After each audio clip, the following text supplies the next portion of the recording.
ബിസ്മില്ലാഹി വൽഹംദുലില്ലാ നഹ്മദുല്ലാഹ വനുസല്ലി വനുസല്ലിമു അലാ റസൂലില്ലാഹി സയ്യിദിനാ മുഹമ്മദിൻ വആലിഹി വസഹ്ബിഹി അജ്മഈൻ. സാധാരണ വനിതകളുമായി ബന്ധപ്പെട്ട ക്ലാസ്സുകളിൽ അവരുടെ മഹത്വങ്ങൾ മതം എങ്ങനെയാണ് പറഞ്ഞിരിക്കുന്നത്, ഉമ്മയുടെ കാലിനടിയിലാണ് സ്വർഗം, ഉമ്മയോടാണ് കടപ്പാട് എന്നൊക്കെ പറയുന്ന ചില വചനങ്ങളെടുത്ത് മതം സ്ത്രീകളെ ആദരിച്ചിട്ടുണ്ട് എന്നൊക്കെ പറയും. പറയുന്നവർക്കും അറിയാം, കേൾക്കുന്നവർക്കും അറിയാം ഇതൊക്കെ ഒരുതരം ഉടായിപ്പ് വർത്തമാനമാണ്, ഇതിലൊന്നും വലിയ കഥയൊന്നുമില്ല എന്നറിയാം. എവിടെയാണ് യഥാർത്ഥത്തിൽ വനിതകളുമായി ബന്ധപ്പെട്ട മതത്തിൻ്റെ നിലപാടുകൾ നിൽക്കുന്നത് എന്ന് അന്വേഷിക്കുമ്പോഴാണ് നമുക്ക് കാര്യങ്ങൾ വ്യക്തമാവുക.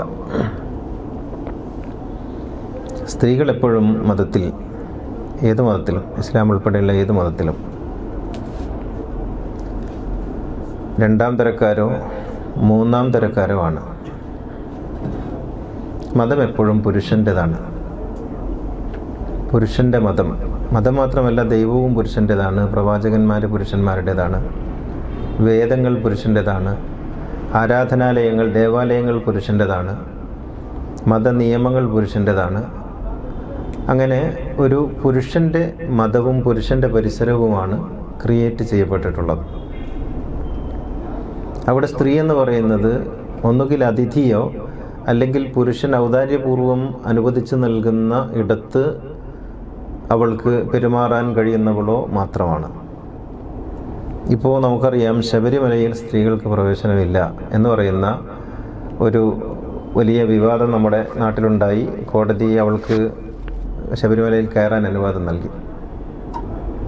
ആലോചിച്ച് നോക്കൂ, ശബരിമല എന്ന് പറയുന്ന ഒരു ക്ഷേത്ര അങ്കണത്തിൽ അല്ലെങ്കിൽ ഒരു തീർത്ഥാടന കേന്ദ്രത്തിൽ സ്ത്രീക്ക് പ്രവേശിക്കാൻ ഒരു കോടതിയുടെ ഉത്തരവ് വേണ്ടി വന്നു, എന്നിട്ടും സാധിച്ചില്ല എന്നുള്ള മറ്റൊരു കാര്യം. അപ്പോൾ അത് ആരുടേതാണ് എന്നുള്ളതാണ്. ആരുടേതാണ്? ഒരാൾക്ക് ഒരു കോടതി ഉത്തരവുമായിട്ട് ഒരിടത്തേക്ക് പോകുന്ന ഒരു സ്ഥിതി വരുന്നത് എന്തുകൊണ്ടാണ്? അത് അവരുടേതല്ലാത്തത് കൊണ്ടാണ്. പള്ളിയിൽ സ്ത്രീകൾക്ക് പ്രവേശനമുണ്ടോ ഇല്ലേ എന്നുള്ള ചർച്ച കാലങ്ങളായിട്ട് നമ്മുടെ മതത്തിൽ നടക്കുന്നുണ്ട്. പള്ളികളിൽ സ്ത്രീകൾക്ക് പ്രവേശനമുണ്ടോ? ഈ ചർച്ച തന്നെ ദ്യോതിപ്പിക്കുന്നൊരു കാര്യമുണ്ട്. ഉണ്ടെന്ന് പറഞ്ഞാലും ഇല്ലെന്ന് പറഞ്ഞാലും ഈ ചർച്ച മുന്നോട്ട് വെക്കുന്ന ഒരു തത്വം എന്തെന്ന് വെച്ചാൽ, പള്ളികൾ സ്ത്രീകൾക്കുള്ളതല്ല എന്നുള്ളതാണ്. പള്ളികൾ ആരുടേതാണ്? അത് പുരുഷൻ്റെതാണ്. സ്ത്രീകൾക്ക് പ്രവേശിക്കാമോ പാടില്ലേ? ഈ ചോദ്യം പുരുഷന്മാരെ കുറിച്ചില്ല. പള്ളികളിൽ പുരുഷന്മാർക്ക് പ്രവേശിക്കാമോ ഇല്ലേ എന്ന് ആരെങ്കിലും ഇന്നേ വരെ ചർച്ച ചെയ്തിട്ടുണ്ടോ? ഇല്ല. അപ്പോൾ അടിസ്ഥാനപരമായി പള്ളി ആരുടേതാണ്? അത് പുരുഷൻ്റെതാണ്. പിന്നെ ചർച്ച ആരെക്കുറിച്ചാണ്? സ്ത്രീകളെ കുറിച്ചാണ്. അപ്പോൾ സ്ത്രീകൾക്ക് പള്ളിയിൽ ഇടമില്ല. ഇനി പള്ളിയിൽ പ്രവേശനമുണ്ടെന്ന് പറയുന്ന ആളുകൾ, ജമാഅത്തെ ഇസ്ലാമി, മുജാഹിദ് പോലുള്ള സംഘടനകളൊക്കെ സ്ത്രീകൾക്ക് പള്ളിയിൽ പ്രവേശനം ഉണ്ടെന്ന് പറയും. പക്ഷേ എങ്ങനെയാണ് ആ പ്രവേശനം? അത് വളഞ്ഞ വഴിയിലൂടെ, ഒഴിഞ്ഞ വഴിയിലൂടെ, പിന്നെ ഇടുങ്ങിയ വഴിയിലൂടെ, പിന്നാമ്പുറത്തോടെ കയറുന്ന വാതിലിലൂടെയാണ് അവർക്ക് പ്രവേശനം.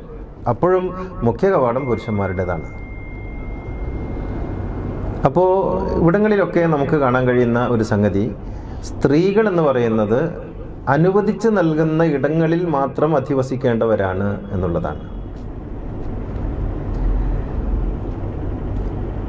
ഇത് തന്നെയാണോ യഥാർത്ഥത്തിൽ മതങ്ങളുടെ, ഞാൻ ഉദ്ദേശിക്കുന്നത് ആദിമ വിശുദ്ധിയിലുള്ള യഥാർത്ഥ മതങ്ങളുടെ, ശുദ്ധ മതങ്ങളുടെ, അതായത് വേദങ്ങളുടെ രീതി അല്ലെങ്കിൽ ദർശനം ഇത് തന്നെയാണോ എന്നുള്ളതാണ്. അത് പരിശോധിക്കുമ്പോഴാണ് നമുക്ക് മനസ്സിലാക്കാൻ കഴിയുന്നത് അങ്ങനെയല്ല. സ്ത്രീകൾ യഥാർത്ഥത്തിൽ പുരുഷൻ അനുവദിച്ചു കൊടുക്കുന്ന ഇടങ്ങളിൽ താമസിക്കുന്നവരോ പുരുഷൻ അനുവദിച്ചു കൊടുക്കുന്ന ഇടങ്ങളിൽ കഴിയുന്നവരോ ആയിരുന്നില്ല. സ്ത്രീകളായിരുന്നു ഒരു കാലത്ത് ഈ ലോകത്ത് ആധ്യാത്മിക രംഗങ്ങളിൽ പുരുഷന്മാർക്ക് പോലും മീതെയായി നിന്നിരുന്നത് എന്ന് നമുക്ക് കാണാൻ കഴിയും. ഇപ്പോൾ ആദമിൻ്റെ ചരിത്രം പറയുന്നിടത്ത് ഹവ്വ, നമ്മുടെയൊക്കെ എപ്പോഴും പറയാറുള്ളത് ആദമിൻ്റെ സഹായിയായിട്ടുള്ളൊരു ഹവ്വയെക്കുറിച്ചാണ്. ആദമിൻ്റെ സഹായിയായിട്ടുള്ളൊരു ഹവ്വയെക്കുറിച്ച് പറയും. യഥാർത്ഥത്തിൽ ഖുർആൻ അങ്ങനെയാണോ പറയുന്നത്? അല്ല. പിന്നെയോ തുല്യരായ ആദമും ഹവ്വയും എന്ന നിലക്കാണ് പറയുന്നത്. തുല്യരായ ആദമും ഹവ്വയും. അവിടെ ആദമിന് ഏതോ അർത്ഥത്തിലുള്ള ഒരു മേന്മ ഖുർആൻ അനുവദിച്ച് നൽകുന്നില്ല എന്നുള്ളതാണ്. ആരാണ് അതിൽ പ്രവാചകൻ? ആദമാണോ ഹവ്വയാണോ? രണ്ടുപേരും പ്രവാചകന്മാരാണ്. ഒന്ന് പ്രവാചകയാണ്, ഒന്ന് പ്രവാചകനാണ് എന്നുള്ളതാണ് ഖുർആനിൽ നമുക്ക് മനസ്സിലാക്കാൻ കഴിയുന്നത്. ആദം പ്രവാചകനാണെന്ന് ഖുർആൻ പറയുന്നില്ല. ആദം പ്രവാചകനാണെന്ന് ഖുർആൻ പറയുന്നില്ല. പക്ഷെ ആദം പ്രവാചകനാണെന്ന് നമ്മൾ പറയുന്നു. ഹവ്വ പ്രവാചകയാണെന്ന് ഖുർആൻ പറയുന്നില്ല. പക്ഷെ നമ്മൾ പറയുന്നു ഹവ്വ പ്രവാചകയല്ലെന്ന്. കാരണം ഖുർആൻ പറഞ്ഞിട്ടില്ലെന്ന്. ഖുർആൻ പറഞ്ഞിട്ടില്ലെങ്കിൽ പിന്നെ ആദമും നബിയാണെന്ന് പറയാൻ നമ്മുടെ കയ്യിൽ വകുപ്പൊന്നുമില്ല. അപ്പോൾ ഒരുപോലെ പ്രവാചക സ്ഥാനത്തേക്ക് ഉയർത്തപ്പെട്ട രണ്ട് വ്യക്തികളിൽ ഒരാൾ സ്ത്രീയായതുകൊണ്ട് പൗരോഹിത്യം അവർ പ്രവാചകയല്ല എന്ന് പറയുന്നു. എന്നാൽ ഖുർആൻ ആകട്ടെ അവരെ പ്രവാചക സ്ഥാനത്ത് ഉയർത്തിയാണ് നിർത്തിയിരിക്കുന്നത്. ഇത് എല്ലാ തലങ്ങളിലും നമുക്ക് കാണാം. പഴയ ഗോത്ര സമ്പ്രദായത്തിൽ, നമ്മുടെ ഭാരതത്തിൽ ഉൾപ്പെടെയുള്ള പഴയ ഗോത്ര സമ്പ്രദായത്തിൽ വനിതകളായിരുന്നു എപ്പോഴും അധിപരായിട്ടുണ്ടായിരുന്നത്. അറേബ്യൻ സമ്പ്രദായങ്ങളിലും അങ്ങനെ തന്നെയായിരുന്നു. പഴയ ചില ഗോത്ര സമ്പ്രദായങ്ങളിൽ വനിതകളായിരുന്നു ഉണ്ടായിരുന്നത്. പിന്നീട് പുരുഷൻ കായികമായി മേന്മ അല്ലെങ്കിൽ അവന് മേൽക്കൈ ഉണ്ടായപ്പോൾ ആ കായിക ശേഷി ഉപയോഗിച്ചുകൊണ്ടാണ് സ്ത്രീ രണ്ടാം തരക്കാരിയാണ് എന്ന നിലക്ക് ഒരു അധ്യാപനം അല്ലെങ്കിൽ ഒരു കാഴ്ചപ്പാട് വരുന്നത്. ആ കാഴ്ചപ്പാട് മതത്തിൻ്റെ ഭാഗമായി തീരുകയും അങ്ങനെ മതം സ്ത്രീകളെ ആ അർത്ഥത്തിൽ കാണാൻ തുടങ്ങുകയും ചെയ്തു എന്നുള്ളതാണ്. ഇപ്പോൾ നമ്മൾ കാണുന്ന ഇടങ്ങളിലെല്ലാം സ്ത്രീകൾ അങ്ങനെയാണ്. ഇത് ഇസ്ലാമിൻ്റെ മാത്രം വിഷയമല്ല കേട്ടോ. ഏതെങ്കിലും കാലത്ത് മാർപ്പാപ്പ ഒരു സ്ത്രീയാകുമോ? ഇങ്ങനെ നമുക്ക് ചോദിക്കാം. ഏതെങ്കിലും കാലത്ത് മാർപ്പാപ്പ സ്ത്രീയാകുമോ? വിദൂരമായ സങ്കല്പത്തിൽ പോലും അത് സാധ്യമല്ല.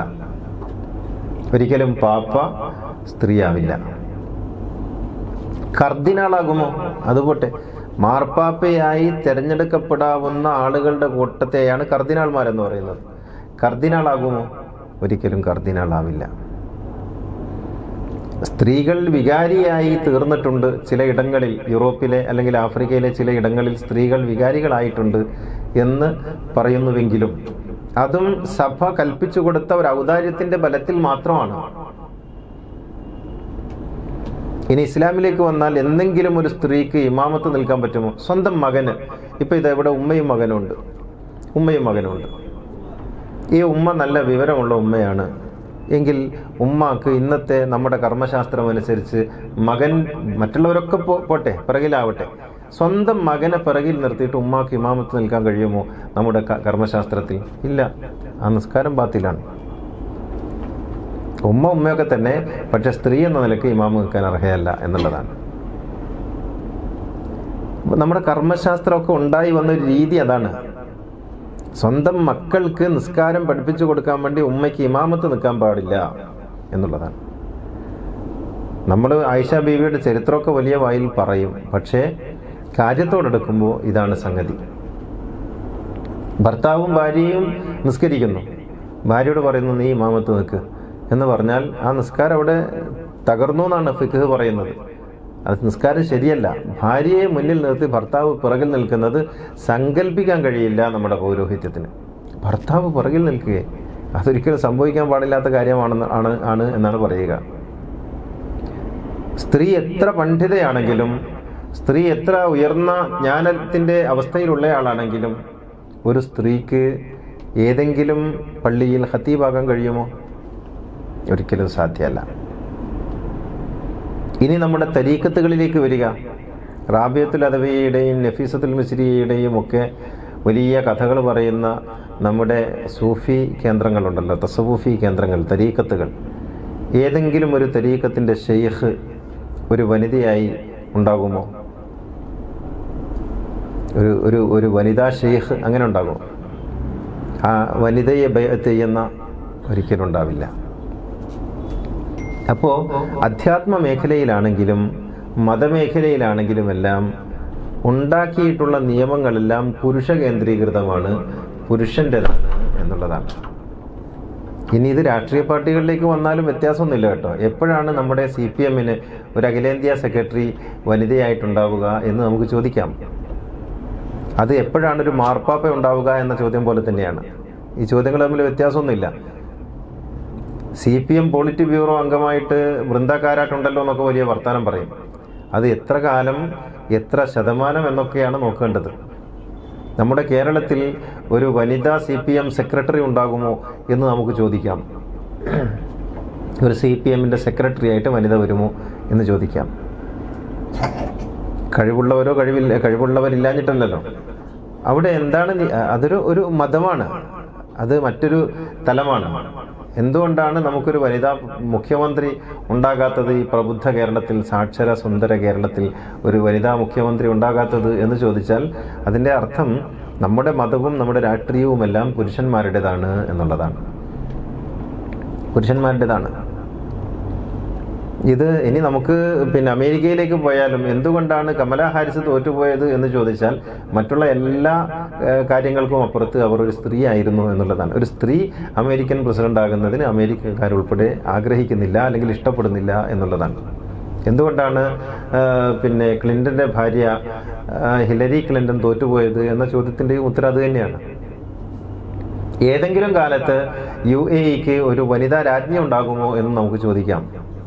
അപ്പോൾ രാഷ്ട്രീയ മേഖലയിലും രാജാധിപത്യ മേഖലയിലും മതമേഖലയിലുമെല്ലാം സ്ത്രീകളെന്ന് പറയുന്നത് വർത്താനമൊക്കെ വലിയ വർത്തമാനം പറയുമെങ്കിലും ഇവിടങ്ങളിലൊന്നും യഥാർത്ഥത്തിൽ ഒരു മതങ്ങൾ അല്ലെങ്കിൽ ഈ ആശയങ്ങളൊക്കെ പുരുഷന്മാരുടേത് ആണ് ഉണ്ടായിത്തീർന്നിട്ടുള്ളത് എന്നാണ്.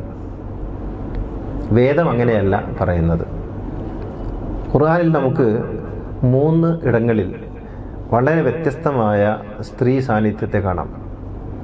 അതിലൊന്ന് ഈസയുടെ മാതാവ് എന്നർത്ഥത്തിലാണ്. നമ്മളൊക്കെ ഈ ഉപ്പാൻ്റെ പേര് കൂട്ടിയിട്ടാണല്ലോ പറയാം. അറബികളൊക്കെ അങ്ങനെയാണ്, നമ്മളും അങ്ങനെ തന്നെയാണ്. ഉപ്പാൻ്റെ പേര് കൂട്ടി പറയും.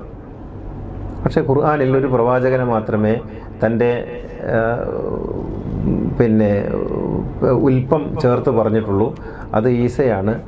ആ പറയപ്പെട്ടതാകട്ടെ ഉമ്മയെ ചേർത്താണ് പറഞ്ഞിരിക്കുന്നത്.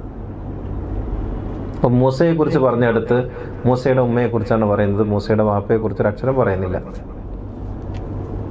മൂസയുടെ ഉമ്മയ്ക്ക് നാം വഹി നൽകി എന്നാണ്. അപ്പോൾ ഈ പ്രവാചകന്മാരുടെ ഉൽപ്പം, അവരുടെ കുടുംബ പാരമ്പര്യം ഖുർആൻ പരിചയപ്പെടുത്തുന്നത് മാതാവിലൂടെയാണ്. ഇതൊരു ചെറിയ കാര്യമല്ല. പാരമ്പര്യം എന്ന് പറയുന്നത് ഇപ്പം പ്രവാചക കുടുംബത്തെ നമ്മൾ നോക്കാം. പ്രവാചക കുടുംബം ഇവിടെ നിലനിൽക്കുന്നത് ഫാത്തിമയിലൂടെയാണ്. എന്തുകൊണ്ടാണ് ഒരു ആൺകുട്ടിയിലൂടെ ആകാതെ പോയത്? ഒരു പാഠമല്ലേ. നമ്മൾ തങ്ങന്മാരുടെ കൈ പിടിച്ച് മുത്തുമല്ലോ. ഈ തങ്ങൾ ഉണ്ടായത് ഒരു തങ്ങന്മാരെന്ന് പറയുന്ന ആളുകൾ യഥാർത്ഥത്തിൽ പ്രവാചക പാരമ്പര്യത്തിലുള്ളതാണോ ഇല്ലാത്തതാണോ എന്നൊക്കെ മറ്റൊരു വിഷയം. ഞാൻ പറയുന്നത് ആ വഴി വന്നത് എവിടെയാണ്? ചെന്ന് എത്തുന്നത് ഒരു പുരുഷനിലേക്കല്ല, ഒരു സ്ത്രീയിലേക്കാണ്. ഇത് നമുക്ക് വലിയ പാഠം നൽകുന്നുണ്ട്. ഈസയുടെ മാതാവ് മേരി, ഈസബിനു മറിയം, മസീഹബിനു മറിയം എന്ന് ഖുർആൻ പറയുന്നത് എങ്ങനെയാണ് ഒരു മനുഷ്യൻ്റെ അഡ്രസ്സ് രേഖപ്പെടുത്തേണ്ടത് എന്നതിലേക്കുള്ള തെളിവ് കൂടിയാണ്. അവിടെ വിലാസം വരുന്നത് ഉമ്മയിലൂടെയാണ് എന്നുള്ളതാണ്.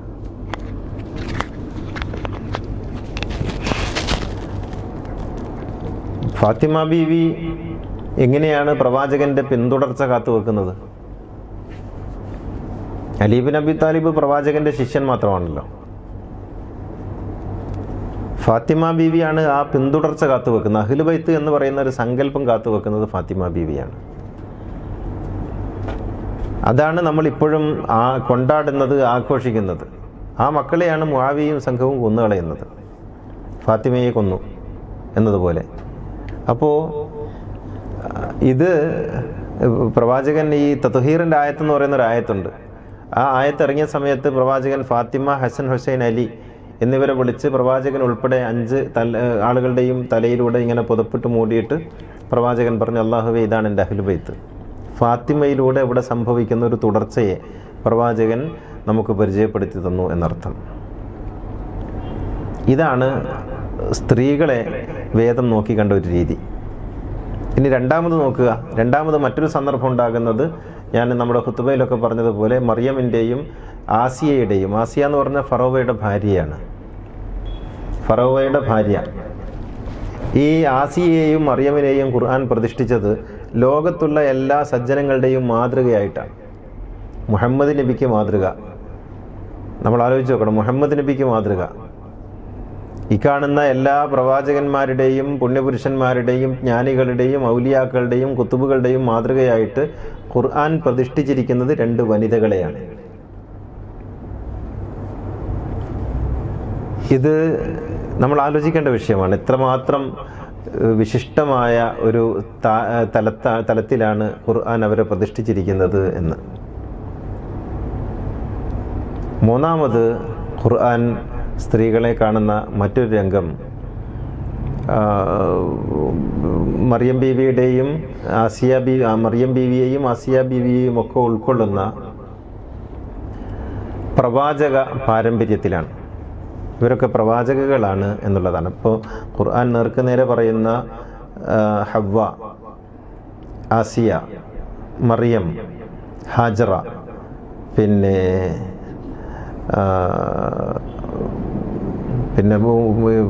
മൂസാ നബിയുടെ ഉമ്മ യുക്കാബദ് എന്നു പേരായിട്ടുള്ള മൂസാ നബിയുടെ ഉമ്മ, പിന്നെ ഇങ്ങനെ മറ്റു ചില പേരുകൾ കൂടിയുണ്ട്, പെട്ടെന്ന് ഞാൻ മറന്നു. അപ്പോൾ ഈ പേരുകളൊക്കെ പ്രവാചക സാന്നിധ്യമായിട്ടാണ് പറയുന്നത്. എന്ന് മാത്രമല്ല, ഒരു പ്രവാചകൻ മറ്റൊരു പ്രവാചകനെ കണ്ട് അമ്പരക്കുന്ന ഒരു രംഗം ഖുർആനിലുണ്ട്. സക്കരിയ നബി മറിയം ബീവിയുടെ റൂമിലേക്ക് പോകുമ്പോൾ മറിയം ബീവിയുടെ ജ്ഞാനപരമായ കഴിവുകൾ കണ്ട് സക്കരിയ നബി അത്ഭുതപ്പെടുന്നുണ്ട്.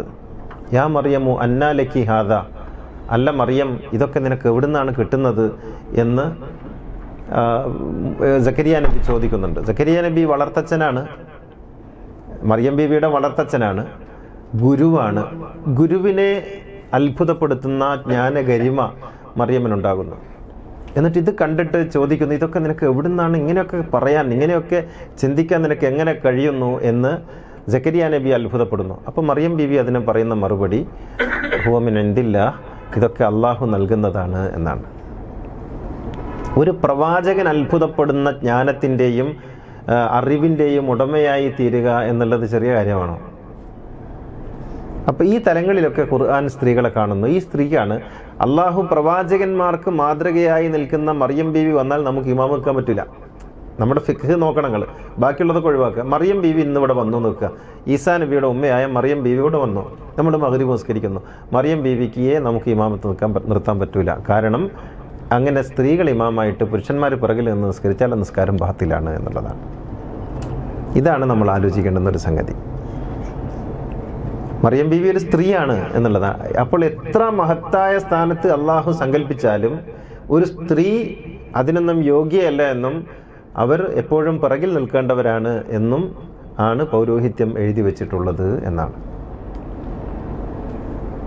ഇവിടെയാണ് നമ്മൾ കാര്യങ്ങൾ മനസ്സിലാക്കേണ്ടത്. എവിടെയൊക്കെ മതത്തിൽ പുരുഷന്മാർക്ക് സ്ഥാനമുണ്ടോ അവിടങ്ങളിലൊക്കെ അതേ അളവിൽ സ്ത്രീകൾക്കുമുണ്ട് എന്ന് നമ്മൾ തിരിച്ചറിയണം.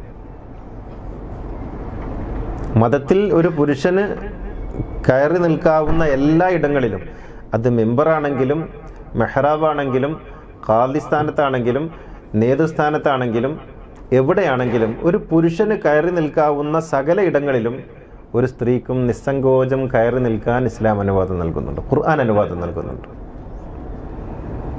പൗരോഹിത്യമാണത് തടയുന്നത്. ഒരിടത്തും അപ്പം ചോദിക്കുന്നത് സ്ത്രീകൾക്ക് ആർത്തവം ഉണ്ടാവില്ല എന്നാണ്. പുരുഷന്മാർക്ക് തൂറാൻ മുട്ടൂലേ? ഇങ്ങനെ ചോദിച്ചൂടെ നമുക്ക്? പുരുഷന്മാർക്ക് തൂറാൻ മുട്ടൂലേ? പുരുഷന്മാർക്ക് കക്കൂസി പോണ്ടേ? ഇതുപോലത്തെ ഒരു പ്രക്രിയയല്ലേ ഇത്? അവരുടെ ശാരീരികമായ ഒരു പ്രക്രിയയെ വെച്ചുകൊണ്ട് അവർ കൊള്ളാത്തവരാണെന്ന് പറയുന്നത് എങ്ങനെയാണ്? നിങ്ങൾ ആലോചിച്ച് നോക്കിയേ. ആർത്തവം എന്ന ഒരു സംഗതി ഉള്ളത് കൊണ്ട് ഒരു സ്ത്രീയെ കൊള്ളൂല എന്ന് പറഞ്ഞാൽ വിസർജിക്കാൻ പോകുന്നത് കൊണ്ട് പുരുഷൻ കൊള്ളൂല എന്ന് പറയാലോ. അതേ, ഇത് രണ്ടും തമ്മിലെന്താ വ്യത്യാസം? എന്ത് വൃത്തികേടാണ് ഈ പറയുന്നത്. നിങ്ങൾ ആലോചിച്ച് നോക്കിയേ. ഹദീസുകൾ കാണാം, സ്ത്രീകൾ അഖല്ലുഹുന്ന അഖലൻ വദീന, സ്ത്രീകൾക്ക് ദീന് കുറവാണ്, സ്ത്രീകൾക്ക് ബുദ്ധി കുറവാണ്. അതിന് കാരണം പറയുന്നത് അവർ ആർത്തവമുള്ളവരാണ്. ഇങ്ങനെയാണ് പറയുന്നത്. ഈ ഫിഖ്ഹിലൊക്കെ എഴുതി വെച്ചിരിക്കുന്നത് അങ്ങനെയാണ്. ഇന്ന് ഇപ്പോൾ നമ്മുടെ സുഹൃത്തുക്കൾ നേരത്തെ വന്നപ്പോൾ ഇങ്ങനെ പറയുകയുണ്ടായി, നമ്മൾ ചർച്ച ചെയ്യുമ്പോൾ ഈ ആർത്തവം അശുദ്ധിയാണ് എന്നൊരു സങ്കല്പത്തെക്കുറിച്ച്. ആർത്തവം അശുദ്ധിയാണോ? ആർത്തവം അശുദ്ധിയല്ല. അശുദ്ധി എന്നൊരു പദം ഖുർആൻ ഉപയോഗിച്ചിട്ടില്ല. ഖുർആൻ ഉപയോഗിച്ച് അദ എന്ന പദമാണ്. അദ എന്ന് പറഞ്ഞാൽ അത് പ്രയാസമാണ്, അവർക്കൊരു പ്രയാസഘട്ടമാണ് എന്ന് മാത്രമാണ്. പക്ഷേ അതിനെ അശുദ്ധിയാക്കി നമ്മൾ സങ്കല്പിച്ചു. അങ്ങനെ സ്ത്രീകൾ അവരുടെ ജീവിതത്തിൻ്റെ 1/4 ഭാഗം അശുദ്ധരായി കഴിയുന്നവരാണ് എന്നാണ് നമ്മുടെ ഫിഖ്ഹൊക്കെ എഴുതി വച്ചിരിക്കുന്നത്. അശുദ്ധരായി കഴിയുന്നവരാണ്. ആ സമയത്ത് അവർക്ക് നിസ്കരിക്കാൻ പാടില്ല, നോമ്പെടുക്കാൻ പാടില്ല, ഖുർആൻ വായിക്കാൻ പാടില്ല, ഒരു പുണ്യ പ്രവൃത്തിയും നടത്താൻ പാടില്ല. എന്നാൽ അവർക്ക് പത്തിരി ഉണ്ടാക്കാം, കോഴിക്കറി ഉണ്ടാക്കാം, അരക്കാം, അടിക്കാം, അടിച്ചു വരാം, തൂത്തു വരാം, ഇതൊക്കെ നമുക്ക് ഉപയോഗിക്കാൻ ചെയ്യാം. നല്ല കാര്യങ്ങളൊന്നും ചെയ്യരുത് എന്നാണ്. ഇതാരുണ്ടാക്കിയതാണ്? ആരുണ്ടാക്കിയ നിയമമാണ്? ഖുർആൻ്റെ നിയമമാണോ? അപ്പോൾ ഇവിടെ നമ്മൾ ആ ഒരു വിശാലമായ ക്യാൻവാസിൽ, അള്ളാഹുവിൻ്റെ ക്യാൻവാസിൽ കാണണം. അള്ളാഹുവിൻ്റെ സൃഷ്ടിയല്ലേ പുരുഷനും സ്ത്രീയും. പുരുഷനോട് മാത്രം അള്ളാഹുവിന് മമത ഉണ്ടാകാൻ എന്താണ് ന്യായവും കാരണവുമായിട്ടുള്ളത്? ഒന്ന് ആലോചിച്ച് നോക്കിയേ. സ്ത്രീകളോട് അള്ളാഹ്ക്ക് എന്തിനാണ് ഇത്ര വെറുപ്പ്? ശബരിമലയിലെ ശാസ്താവിന് സ്ത്രീകളെ കണ്ടാൽ ബ്രഹ്മചര്യം നഷ്ടപ്പെട്ടു പോകുന്നത് എന്തുകൊണ്ടാണ്? അങ്ങനെയാണല്ലോ. നൈഷ്ഠിക ബ്രഹ്മചാരിയാണ് അയ്യപ്പൻ. സ്ത്രീകളെ കണ്ടാൽ ബ്രഹ്മചര്യം നഷ്ടപ്പെട്ടു പോകത്രേ. ആലോചിച്ച് നോക്കിയേ. ഇത് ഇങ്ങനെ ഒരു രീതി ഇപ്പം ഇസ്ലാമിലേക്ക് വരുമ്പോൾ എങ്ങനെയാണ്? ഹൂറുല്ലീങ്ങൾ, നിങ്ങൾ മറ്റൊരു സങ്കല്പമാണ് ഹൂറുല്ലീങ്ങൾ. പുരുഷന്മാർക്ക് ഹൂറുല്ലീങ്ങളുണ്ട്. 72 ഹൂറുല്ലീങ്ങൾ ഉണ്ടാവും അത്ര ഒരാൾക്ക്. നിസ്കരിക്കുമ്പോൾ മയ്യത്ത് നിസ്കാരത്തിൽ നിങ്ങൾ പ്രാർത്ഥിക്കുമല്ലോ, ഈ മയ്യത്തിനിങ്ങനെ മുന്നിൽ വെച്ചിട്ട് അല്ലാഹുമ്മ അബ്ദിൽ ഹുദാറൻ ഖൈറൻ മിൻ ദാരിഹി വഅഹ്ലൻ ഖൈറൻ മിൻ അഹ്ലിഹി വസൗജൻ ഖൈറൻ മിൻ സൗജിഹി അല്ലേ? അള്ളാഹുവെ, ഇയാൾക്ക് നീ ഇപ്പോൾ ഉള്ള ഭാര്യയേക്കാൾ നല്ലൊരു ഭാര്യയെ കൊടുക്കണേ. നിങ്ങൾ ആ പ്രാർത്ഥന ചൊല്ലാൻ പറ്റുമോ? നമ്മുടെ ഭാര്യയും ഭർത്താവും ഒന്നിച്ച് ജീവിച്ചിട്ട് അവരങ്ങ് മരിച്ചു പോകുന്നു. എന്നിട്ട് മരിച്ചിട്ട് മനുഷ്യന്മാരൊക്കെ നിന്നിട്ട് പറയാണ്, പഠിച്ചോനെ ഇതിനേക്കാൾ നല്ല ഭാര്യയെ കൊടുക്കണേന്ന്. ഈ ഭാര്യ പ്രാർത്ഥിക്കുന്ന പഠിച്ചോൻ എനിക്ക് അവിടെയും ഇയാളെ തന്നെ തരണേന്നാണ്. അപ്പോൾ പഠിച്ചോൻ എന്ത് ചെയ്യും? ഹൂർലിങ്ങൾ ഉണ്ടാക്കി കൊടുക്കും ഇവർക്ക് രമിക്കാൻ. എന്തൊക്കെ വൃത്തികേടുകളാണ് സ്വർഗത്തെക്കുറിച്ച് ഈ മനുഷ്യന്മാർ പറയുന്നത്. കവാഴി ബാത്രാബ എന്നൊക്കെ പറഞ്ഞിട്ട് സ്ത്രീത്വത്തെ അപമാനിക്കുന്ന, സ്ത്രീത്വത്തെ നിന്ദിക്കുന്ന, അപഹസിക്കുന്ന ഒരു മതബോധത്തിലാണ് നമ്മളൊക്കെ നിലകൊള്ളുന്നത്. ഈ ഹൂർലിംഗ് സങ്കല്പം സ്ത്രീകളും കൊണ്ട് നടക്കുന്നുണ്ട് എന്നുള്ളതാണ്. എന്നെ ഹൂർലിംഗ് ആക്കണേന്നാണ് അവരുടെ പ്രാർത്ഥന. അപ്സരസ് എന്ന സങ്കല്പം. ഇത് എത്രത്തോളം മലിനമാണ് നമ്മുടെ ധാരണകളെന്ന് ഒന്ന് ആലോചിച്ച് നോക്കിയേ. അപ്പോൾ ഇവിടെ മാത്രമല്ല, പരലോകത്തും സ്ത്രീ എന്ന് പറയുന്നത് പിന്നെ ഇപ്പോൾ ഈ അടുത്ത കാലത്ത് സാലിഹ് അരീക്കുളം എന്ന് പറയുന്ന ഒരു ഫേസ്ബുക്ക് റൈറ്റർ സ്വർഗത്തെക്കുറിച്ചുള്ള ഒരു അദ്ദേഹം സ്വർഗത്തിലെത്തിയ ഒരു സങ്കല്പത്തിലിരുന്നുകൊണ്ടൊരു കഥ എഴുതിയിരുന്നു. സ്വർഗത്തിലെത്തിയിട്ട് 72 ഹൂർലിയങ്ങൾ ഇവർ 36 പേര് വീതം അപ്പുറം ഇപ്പുറം നിന്നിട്ട് പിടിച്ചു വലിക്കുകയാണ്. ഇയാൾ ആകപ്പാടെ ഇടങ്ങാറായി. അങ്ങോട്ട് പോയാലും ഇങ്ങോട്ട് പോയാലും കഴിയില്ലല്ലോ. ഈ 72 പേരുടെയും കൂടെ പോകണ്ടേ. 2 കെട്ടിയാളുടെ അവസ്ഥ ഇവിടെ എല്ലാവർക്കും അറിയാം. ഈ 72 ആൾക്കാരിങ്ങനെ വന്നു നിന്നാൽ എന്ത് ചെയ്യാൻ പറ്റും? അങ്ങനെ 72 പേരിങ്ങനെ പിടിച്ചു വലിക്കുന്നതിനിടയിലാണ് മൂപ്പരുടെ സാക്ഷാൽ ഭാര്യ വരുന്നത്. അതോടുകൂടി 72 പേരും കൈവിട്ട് ഓടിപ്പോയെന്നും ഈ ഭാര്യയുടെ കൂടെ പിന്നെ ഇയാൾ സങ്കടത്തോടെ പോകേണ്ടി വന്നു എന്നാണ് കഥ. ഇയാളൊരു സ്വപ്നം കണ്ടതായിട്ടാണ്. അപ്പോൾ ഇങ്ങനെയൊക്കെ സ്വർഗത്തെ അപഹസിച്ച് മറ്റുള്ളവർ പറയുന്നതിന്, ഇന്നലെ കണ്ടില്ലേ ഒരു മുസ്ലിയാരുടെ പ്രസംഗം, ചൊവ്വാഴ്ച കള്ളുകുടിക്കുള്ള ദിവസമാണ്. കണ്ടോ നിങ്ങൾ? ചൊവ്വാഴ്ച കള്ളുകുടിക്കുള്ള ദിവസമാണ്. ഓരോ ദിവസം എൻഗേജാണ് അവിടെ. തിങ്കളാഴ്ച ഭക്ഷണത്തിനുള്ള ദിവസം. അത് മറ്റൊരു മുസ്ലിയാർ പറഞ്ഞു അവിടെ മീനിൻ്റെ പഞ്ഞാണ് കിട്ടുക. ചില മനുഷ്യന്മാർക്ക് ഇത് കേട്ടാൽ തന്നെ നോക്കാനും വരും. മീനിൻ്റെ പഞ്ഞിയാണ് അത്ര സ്വർഗത്തിൽ കിട്ടുക. ഇവർ പോയി വന്ന മട്ടിലാണ് പറയുന്നത്. പോത്തിൻ്റെ കരൾ കിട്ടുമെന്ന് വേറൊരു മുസ്ലിയാർ. അയാൾക്ക് ഇഷ്ടമുള്ള സാധനമൊക്കെ സ്വർഗത്തിൽ സങ്കല്പിക്കുകയാണ്. സ്വർഗത്തെക്കുറിച്ച് നമുക്ക് ഇൻഷാ അല്ലാഹ് ഒരു ദിവസം പറയാനുണ്ട് നമുക്ക്. അപ്പോൾ സ്ത്രീകളെന്ന് പറയുന്നത് ഈ അർത്ഥത്തിലുള്ള പുരുഷനെ എങ്ങനെയാണോ സൃഷ്ടിച്ചിരിക്കുന്നത് അതേ അളവിൽ, ഇപ്പം ശാരീരികമായ വ്യത്യാസം പറഞ്ഞിട്ട് പറയും എന്നാൽ തെങ്ങ് കയറാൻ പറ്റുമോ, ഇങ്ങനെയാണ് ചോദിക്കുക. തെങ്ങ് കയറാൻ പറ്റുമോ? തെങ്ങ് കയറാനല്ലല്ലോ മനുഷ്യനെ സൃഷ്ടിച്ചിരിക്കുന്നത്. അതിന് നിങ്ങൾ വേറെ യന്ത്രം ഉണ്ടാക്കണം. പുരുഷനെയും സ്ത്രീയെയും അള്ളാഹു സൃഷ്ടിച്ചത് ഈ ലോകത്ത് സമാധാനം ഉണ്ടാക്കാനാണ്. സമാധാനം ഉണ്ടാക്കാൻ രണ്ടു പേർക്കും ഒരുപോലെയാണ് ദൗത്യം. അല്ലാതെ ഈ പണി ചെയ്യാൻ പറ്റുമോ ആ പണി ചെയ്യാൻ പറ്റുമോ, അത് വേറെ വേറെ പണിയാണ്. ഒരു മനുഷ്യൻ, എല്ലാ പുരുഷന്മാർക്കും ഒരുപോലെയാണോ ടാലൻ്റ് ഉള്ളത്? ഇപ്പോൾ VK ചെയ്യുന്ന പണി എന്നെ കൊണ്ട് ചെയ്യാൻ പറ്റുമോ? ഒരിക്കലും കഴിയില്ല. ഞാൻ ചെയ്യുന്ന അദ്ദേഹത്തിന് ചെയ്യാൻ കഴിയില്ല. അതുകൊണ്ട് ഒരാൾ മേലെയും ഒരാൾ താഴെയാവുമോ? പുരുഷന്മാരെല്ലാവരും ഒരുപോലെയാണോ? എല്ലാവരുടെയും ടാലൻ്റ് ഒരുപോലെയാണോ? അല്ലല്ലോ. എല്ലാവരുടെയും കാലിബർ ഒരുപോലെയാണോ? അല്ല. ഓരോരുത്തരുടെയും ടാലൻ്റ് വ്യത്യസ്തമാണ്. ഇതുപോലെ സ്ത്രീകളുടെയും പുരുഷന്മാരുടെയും ടാലൻ്റ് വ്യത്യസ്തമാണ്. അതുകൊണ്ട് എങ്ങനെയാണ് മേലെയും താഴെയായി തീരുക? ഈ ലോകത്ത് ചില ഘടനകളുണ്ട്. ആ ഘടനകളിൽ ഒരാൾ എവിടെ നിൽക്കുന്നു എന്നുള്ളത് അത് അയാളുടെ ജീവിതവുമായി ബന്ധപ്പെട്ട ഒരു സംഗതിയാണ്. ഇപ്പോൾ ഒരു ഓഫീസിൽ പ്യൂൺ ഉണ്ടാകും, അവിടുത്തെ ഹൈ ലെവലിലുള്ള ഒരാളുണ്ടാവും. ആ ഹൈ ലെവലിലുള്ള ഒരാളും ഈ പ്യൂണും ആ സ്ഥാപനത്തിൽ ഒരുപോലെയാണെങ്കിലും അതിൻ്റെ ചിട്ടകളിൽ ചിലപ്പോൾ വ്യത്യാസം ഉണ്ടാകും. ഇതുപോലെ ഉണ്ടാകുമെന്നല്ലാതെ, അത് മനുഷ്യൻ്റെ ജീവിതത്തിൽ എല്ലായിടത്തും കാണും എന്നല്ലാതെ, മതപരമായ ആധ്യാത്മികമായ ഏത് തലങ്ങളിലും പുരുഷൻ എവിടെയൊക്കെ സ്ഥാനമുണ്ടോ, എവിടെയൊക്കെ പ്രവേശനമുണ്ടോ, എവിടെയൊക്കെ ഇടങ്ങളുണ്ടോ, ആ എല്ലാ ഇടങ്ങളിലും സ്ത്രീകൾക്കുമുണ്ട്. ഇത് സ്ത്രീകൾ കൂടി മനസ്സിലാക്കണം എന്നുള്ളതാണ് എനിക്ക് പറയാനുള്ളത്. ഇപ്പോൾ ഇവിടെ 5-6 ആൾക്കാരെ ഉള്ളൂ. സ്ത്രീകൾ കൂടി മനസ്സിലാക്കണം എന്നുള്ളതാണ്. നിങ്ങൾ മതത്തിൽ പുരുഷൻ്റെ പുറകിലല്ല എന്നുള്ളതാണ്. മതത്തിൽ പുരുഷൻ്റെ പുറകിലേ അല്ല. മതത്തിൽ പുരുഷനോടൊപ്പം നിൽക്കേണ്ടവരാണ്. നിങ്ങൾ മുന്നിലുമല്ല, പുരുഷൻ മുന്നിലല്ലാത്തതുപോലെ പുരുഷനോടൊപ്പം തന്നെയാണ് നിങ്ങളുടെ സ്ഥാനം, നിങ്ങളുടെ ഇടം. അത് ഹറമിലാണെങ്കിലും മസ്ജിദിലാണെങ്കിലും ഏതിടങ്ങളിലാണെങ്കിലും പുരുഷൻ എവിടെ നിൽക്കുന്നോ അവിടെ തന്നെയാണ് നിങ്ങളുടെ ഇടം. സങ്കോചിച്ച് മാറി നിൽക്കേണ്ടതില്ല എന്നർത്ഥം. കാരണം നിങ്ങളുടെ അള്ളാഹുവാണ്, നിങ്ങളുടെ റസൂലാണ്, നിങ്ങളുടെ വേദമാണ്, നിങ്ങളുടെ ദീനാണ്. അത് പുരുഷൻ്റെതല്ല. പുരുഷൻ ഔദാര്യപൂർവ്വം അനുവദിച്ച് തരേണ്ടതല്ല.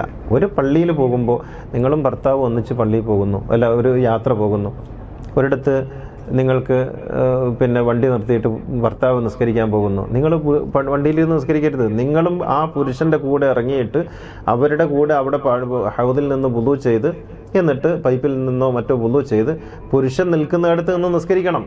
എന്നിട്ട് നിങ്ങൾ ആരെ ഇറക്കി വിടുന്നത് നോക്കണം. സ്വന്തം വാപ്പ മരിച്ചാൽ ആ വാപ്പാൻ്റെ മയ്യത്ത് കൊണ്ടുപോയി മറമാടുന്നിടത്ത് സ്ത്രീകൾക്ക് പ്രവേശനമില്ല. നിങ്ങൾ ആലോചിച്ച് നോക്ക്. വാപ്പ മരിച്ചാൽ, സ്വന്തം വാപ്പ മരിച്ചാൽ, അല്ലെങ്കിൽ സ്വന്തം മകൻ മരിച്ചാൽ, മകള് മരിച്ചാൽ, സ്വന്തം ഉമ്മ മരിച്ചാൽ ആ ഉമ്മാൻ്റെ ഖബറിടത്തിൽ പോയിട്ട് ഒരു പിടി മണ്ണ് വാരിയിടാൻ നമ്മുടെ സ്ത്രീകൾക്ക് കഴിയുമോ? ഇത് ഏത് ലോകത്താണ് നമ്മൾ ജീവിക്കുന്നത്? ആലോചിച്ച് നോക്കിയേ. അവിടെ ഇനി അതൊക്കെ പോട്ടെ, മണ്ണ് വാരിയിടൽ പോട്ടെ, മറമാടൽ പോട്ടെ, സ്വന്തം ഉമ്മാനെ ഖബറിലെത്തി ഇറക്കി വെക്കുന്നത് നോക്കാനുള്ള യോഗ്യത പോട്ടെ, അതൊന്നും വേണ്ട. ആ ഖബറിസ്ഥാനിലൊന്ന് പോയിട്ട് എൻ്റെ ഉമ്മാൻ്റെ ഖബറാണിതെന്ന് പറഞ്ഞിട്ട് അവിടെ ഒന്ന് മൗനമായിട്ട് ഒരു 5 നിമിഷം നിൽക്കാൻ പറ്റുമോ? ഖബറിസ്ഥാനിൽ പ്രവേശനമില്ല. കാരണം അന്യപുരുഷന്മാരുടെ ഖബറുണ്ടത്രേ. അതാണ്, അന്യപുരുഷന്മാരുടെ ഖബറുണ്ടെന്ന്. മരിച്ചാൽ പോലും ഇവന്മാർ വെറുതെ വിടൂല. ജീവിച്ചിരിക്കുമ്പോൾ സ്ത്രീകളെ കണ്ടാൽ വികാരം ഉണ്ടാകും. അതുകൊണ്ട് എന്നാൽ ഈ മരിച്ച് ഖബറിൽ കിടക്കുന്ന ആൾ കണ്ടാൽ എന്ത് സംഭവിക്കും? അവിടുന്ന് എഴുന്നേറ്റ് വരുമോ? എന്ത് കാര്യങ്ങളായി ഇവർ എഴുതി വെച്ചിരിക്കുന്നതെന്ന്. അത് പറ്റൂല. മയ്യത്ത് നിസ്കരിക്കാൻ സമ്മതിക്കുന്നില്ല. മയ്യത്ത് നിസ്കരിച്ചാൽ പുരുഷന്മാരാദ്യം നിസ്കരിക്കണത്രേ. പുരുഷന്മാരാദ്യം നിസ്കരിക്കണമെന്ന്, സ്ത്രീകൾ നിസ്കരിക്കാൻ പാടില്ല എന്ന്. പുരുഷന്മാരാദ്യം നിസ്കരിച്ചിട്ടില്ലെങ്കിൽ ഈ മയ്യത്തിന് പഠിച്ചവൻ പുറത്തു കൊടുക്കൂല. അതുകൊണ്ട് സ്ത്രീകൾ വീട്ടിൽ നിന്ന് നിസ്കരിച്ചാൽ ശരിയാവില്ല എന്നാണ്. ഇങ്ങനെ സ്ത്രീവിരുദ്ധമായ എല്ലാ കാര്യങ്ങളും എവിടെയൊക്കെ എഴുതി വെക്കാൻ പറ്റിയിട്ടുണ്ടോ അവിടെയൊക്കെ എഴുതി വെച്ചിട്ടുണ്ട്.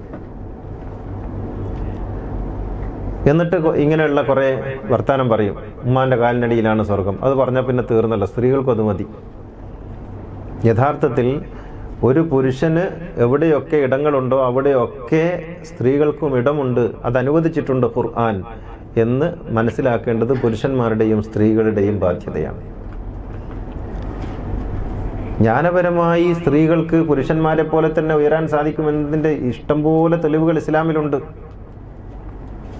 റാബിയത്തുൽ അദവിയയുടെ, നഫീസത്തുൽ മിസ്രിയയുടെ, നമ്മുടെ മുഹമ്മദ് അലി ജൗഹറിൻ്റെ ഉമ്മയുടെ, നമ്മുടെ ഇന്ത്യയിൽ കേരളത്തിൽ ഇപ്പോൾ അടുത്ത കാലത്ത് മരണപ്പെട്ടു പോയ തിത്തിക്കുട്ടി ടീച്ചർ ഉൾപ്പെടെയുള്ള ആളുകളൊക്കെ അവരൊക്കെ പുരുഷന്മാരുടെ നിഴലിൽ നിൽക്കും. പുരുഷന്മാരുടെ ശൈഖായിട്ട് അംഗീകരിച്ചിട്ട് അങ്ങനെ എവിടെയും ശ്രദ്ധിക്കപ്പെടാതെ പോയവരാണെങ്കിൽ പോലും ഇന്ന് ജീവിക്കുന്ന പല മശായിഖന്മാർക്കും മുകളിൽ അറിവിൻ്റെ തലത്തിൽ എത്തിയവരായിരുന്നവരൊക്കെ.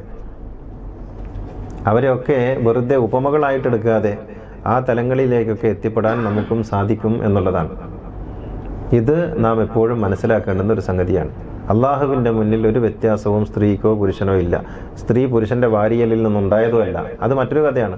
പുരുഷൻ്റെ വാരിയലിൽ നിന്നാണ് പെണ്ണിനെ പഠിച്ചത്. പുരുഷനിങ്ങനെ ഉറക്കി കടത്തിയിട്ട് ഊരിയിട്ട് അപ്പം എന്താ പുരുഷൻ്റെ വാരിയലിൽ ഇങ്ങനെ ഇവളൊരു സഹയാണ് എന്ന് പറയണം. സഹയാണ്, പുരുഷനാണ് ശരിക്കും ഉള്ളത്, അവൻ്റെ ഒരു ഭാഗം മാത്രമാണ് ഇവൾ എന്ന് വരുന്നതിന് വേണ്ടിയാണ് ഈ വാരിയലിൻ്റെ കഥ ഉണ്ടാക്കിയത്. വാരിയലൊന്നുമല്ല, പടച്ചോൻ എങ്ങനെയാണോ പുരുഷനെ സൃഷ്ടിച്ചത് അങ്ങനെ തന്നെയാണ് സ്ത്രീയെ സൃഷ്ടിച്ചത്. അത് സ്വതന്ത്ര സൃഷ്ടിയാണ്. എന്നിട്ട് പുരുഷൻ്റെ ഒരു വാരിയലൊരു കുറവുണ്ടാകുമെന്ന് മുസ്ലിയാക്കന്മാർ പ്രസംഗിക്കുക ഉളുപ്പില്ലാതെ. അതൊന്ന് എണ്ണി നോക്കാനെങ്കിലും കഴിയണ്ടേ? പുരുഷൻ്റെയും സ്ത്രീയുടെയും വാരിയലിൽ ഒരേ എണ്ണമാണ്, ഒരേ രീതിയിൽ തന്നെയാണുള്ളത്. ഒരു വാരിയലിന് കുറവുമില്ല. അപ്പോൾ ഇതൊന്നും അല്ല ദീൻ. ഖുർആൻ എന്ന് പറയുന്നത് പുരുഷനെയും സ്ത്രീയെയും ഒരുപോലെ വലഖദ് കറംനാ ബനി ആദം, മനുഷ്യരെ നാം ആദരിച്ചിരിക്കുന്നു. ഈ മനുഷ്യരെന്നതിൽ നിന്ന് സ്ത്രീകളെ മാറ്റി നിർത്താൻ പറ്റുമോ? മനുഷ്യരെന്നതിൽ നിന്ന് സ്ത്രീകളെ മാറ്റി നിർത്താൻ പറ്റുമോ? ഇല്ലല്ലോ. മനുഷ്യരെ ആദരിച്ചിരിക്കുന്നു എന്ന് പറയുന്നത് സ്ത്രീകളെയും പുരുഷന്മാരെയും ട്രാൻസ്ജെൻഡേഴ്സിനെയും ആദരിച്ചിരിക്കുന്നു. ട്രാൻസ്ജെൻഡേഴ്സ് ഇതിലൊക്കെ പെടും, അവരെയും മാറ്റി നിർത്താനൊന്നും പറ്റൂല. അതിനെക്കുറിച്ച് നമുക്ക് പറയാനുണ്ട് കുറച്ച്. അപ്പോൾ സ്ത്രീകളെ പുരുഷന്മാരായ നമ്മൾ മനസ്സിലാക്കേണ്ടത് നമ്മൾ കൊടുക്കുന്ന ഔദാര്യമൊന്നുമല്ല ഇവരുടെ സ്ഥാനം. അവർക്ക് പടച്ചോൻ കൊടുത്തിട്ടുണ്ട്. നമുക്കുള്ള അതേ ദറജ, നമുക്കതേ പദവി വീട്ടിലും കുടുംബത്തിലും ജോലി സ്ഥാപനങ്ങളിലുള്ളതല്ല. അത് മറ്റൊരു കാര്യമാണ് കേട്ടോ. ഇപ്പം ജോലി സ്ഥാപനങ്ങളിൽ ഞാൻ നേരത്തെ പറഞ്ഞില്ല, പ്യൂണുണ്ടാകും, അവിടുത്തെ മാനേജർ ഉണ്ടാകും. അവർക്ക് അവരുടേതായ തലങ്ങളുണ്ട്. മനുഷ്യരുടെ അർത്ഥത്തിൽ രണ്ടാളും ഒരേപോലെയാണെങ്കിലും അവർക്ക് അവരുടേതായ പ്രിവിലേജും മറ്റും ഉണ്ടാകും. എന്നല്ലാതെ പടച്ചോൻ്റെ മുന്നിൽ മതപരമായ തലങ്ങളിൽ, ആധ്യാത്മികമായ തലങ്ങളിൽ സ്ത്രീകളോ പുരുഷന്മാരോ തമ്മിൽ ഒരു വ്യത്യാസവും എവിടെയുമില്ല എന്ന് നാം കൃത്യമായിട്ട് മനസ്സിലാക്കണം. അങ്ങനെ മനസ്സിലാക്കുമ്പോഴേ ഈ ഒരു ജ്ഞാനത്തിൻ്റെ തലങ്ങളിലേക്ക് നമുക്ക് എത്തിപ്പെടാൻ കഴിയുള്ളൂ. പുരുഷനായാലും സ്ത്രീക്കായാലും അത് ഉൾക്കൊള്ളാനും സ്വീകരിക്കാനും ഇരു കൂട്ടർക്കും കഴിയണം. ഇനി നമുക്ക് ചർച്ചയിലേക്ക് കടക്കാം.